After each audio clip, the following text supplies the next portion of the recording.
Hello everyone, welcome back into the studio. My name is Eirik. Today I'm going to show you how to finish a casting and open the mold. We've covered the majority of the casting process in part 1, which you can find links to in the description below and in the top right corner. Watch that first. If you enjoyed the video, like and subscribe of course, and if you want to learn more about sculpture, check out my Patreon page where you can get instant access to over 50 hours of in-depth videos on all things sculpture. Let's get into it. You don't need to perfectly cut burlap pieces during this step since the burlap folds really easily and there's no reason to cut a million tiny pieces either. As long as you make sure the burlap is folded properly over itself and not loosely with a space in between the layers at the fold, you should be good. Now comes a very interesting step that perhaps is a bit excessive potentially, but I think it's a good idea, and if you intend to sell your plaster casts, you should really do this step. And that is reinforcing the edge of your casting with a plaster wall. Remember those stages that plaster went through earlier? Now we're finally going to take advantage of one of those stages and make sure we'll have an easy time manipulating the plaster by using one of those stages to our advantage. We're going to wait for the plaster to reach that cream cheese consistency, and then we're going to sculpt with it. In this state, the plaster can support much more of its own weight and we can shape it rather easily. We're aiming to make a plaster wall along the edge of our mold. This wall should be about as thick as a finger and at 90 degrees to the silicone wall that runs along the edge of our mold. This gives us the greatest and strongest wall that we can possibly build without loading up on the plaster to an insane amount. I'd like for my burlap layer to stop somewhere inside of this wall, which is why I run the burlap almost up to the top of the silicone edge of our mold earlier. Doing so ensures that the plaster wall is bonded to the burlap layer and it's not this separate thing that can break off easily if we drop the mold or the casting, for example. The technique for building a plaster wall is really simple. I run a flat metal spatula along the silicone edge of my mold with plaster on the tool. This deposits the plaster inside the mold first and foremost. Then I will work 90 degrees to the silicone edge of the mold, sort of aiming my tool down into the casting if you will, and I will use this to shape the plaster. If the plaster is thick enough, I can sometimes even use my hand to support one half of the plaster wall while applying plaster with the other hand. It's really a feel thing that you have to, get a feel for before mastering yourself.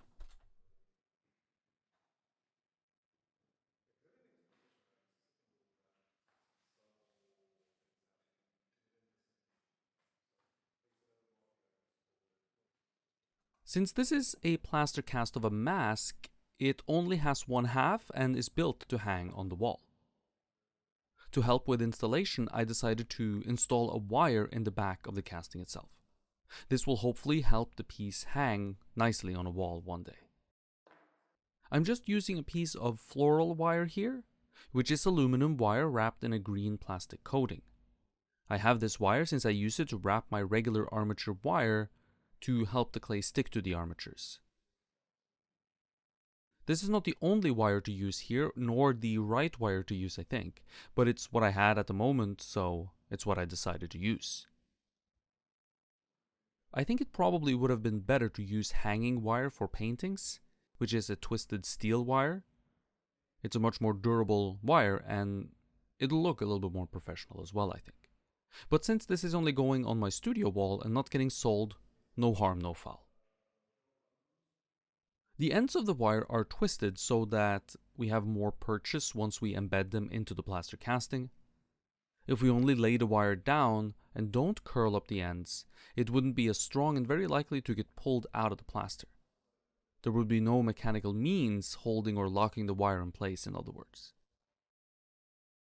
If you've gotten this far and you're one of the 65% or so that's not subscribed to the channel, do yourself a favor, do yourself and me a favor and hit that subscribe button and the bell to turn on notifications. If you want to learn more about sculpture, you can visit my Patreon page. I'd really appreciate the support. It's straightforward to install the hanging wire. Simply place it where you think it needs to go. Curl up the ends so there's mechanical purchase, and then cover it with burlap and plaster.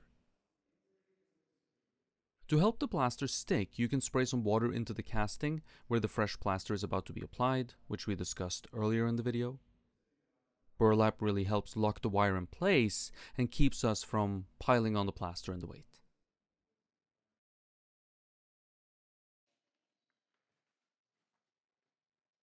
It's time to open the mold, also often called demolding. Before I do this, I really like to let the mold with the cast inside sit for as long as I have time for. Let's say at least a day is minimum.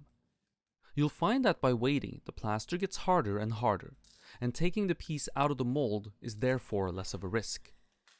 If you remove the plaster cast too soon, the plaster can be sort of crumbly, like a wet cracker. It'll still be very moist, and it can kind of fall apart on you very easily, especially along those fragile edges. So I wait a day or two and then demold, usually when working with plaster. All the bolts come out or are loosened. Sometimes loosening them is enough and then, it's faster than taking them all apart. And this is where wing nuts is such an important purchase, as wing nuts can be held with your hand and demolded much easier. Regular nuts are going to require tools to properly tighten, and then of course tools to loosen up again, which is a hassle and a lot more annoying to have to deal with. The two plaster mold shells should come off without too much convincing. That's why we made a two-part mold to begin with. Usually, if they're made well, they are very easy to release. Plaster molds in general come off rather easy as compared to, for example, resin molds in my experience. I like to lay the cast down on something soft and then pry the silicone off. As you can see, the mohawk cut really helps the silicone come off, and the little round release hole keeps the silicone from ripping. Whenever you demold a portrait, it's going to be a good idea to pull the silicone down the face, not up the face. Since most of the undercuts exists in the upwards direction, the silicone can, for example, get stuck inside the nostrils, and then it can break them. But pulling the silicone down from the forehead towards the chin keeps this from happening. Finally, we need to clean up the casting. This was a simple piece to cast, so there are no real big repairs we need to do in terms of adding plaster back and resculpting sections. The only seam that we have is the seam running from the top of the head towards the forehead. And this is, of course, where our mohawk cut existed in the silicone, which is why we have a seam. We also need to contend with the little bump where the hole in the silicone was, the hole that really saved the silicone from ripping, which we filled with clay in the beginning of this video. When plaster is fairly fresh out of the mold, it repairs really easily. This goes both for repairs where we need to add plaster, which we don't have to do, and repairs where some plaster needs to be removed, which we do have to do. Along any seams, of which we have one, there is usually something called flashing. Flashing is this little positive wall of plaster running along where the seam was. This is plaster that penetrated a little into the seam and made a small positive ridge along the seam. If the seam is not tight, this type of flashing can be rather extensive and require a lot of work. If the seam is nice and tight, we can sometimes get flashing that's almost non-existent, or at least so thin and so short that we can scrape it off with a metal spatula. Since the plaster is only around 24 hours old at this point, it's going to respond very well to being carefully scraped by a blunt spatula. The little release hole in the silicone is going to require a bit more work, which will get done using our yellow Stanley rasp. It's really delicate work, and take care not to apply too much force here. To clean up the rasp marks, we can use a sharp knife or sandpaper and lightly touch up the rasped down area. Work slowly as to not remove too much material, of course. We'll also use the rasp around the edges of the casting to make them pretty and clean as well.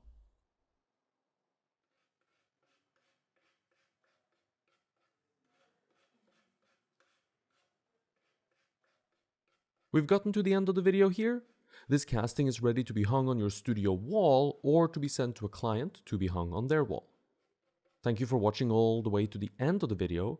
If you enjoyed it, remember to like and subscribe, and if you want to learn more about how to sculpt, make molds and casts, visit my Patreon page. Until next time, stay creative.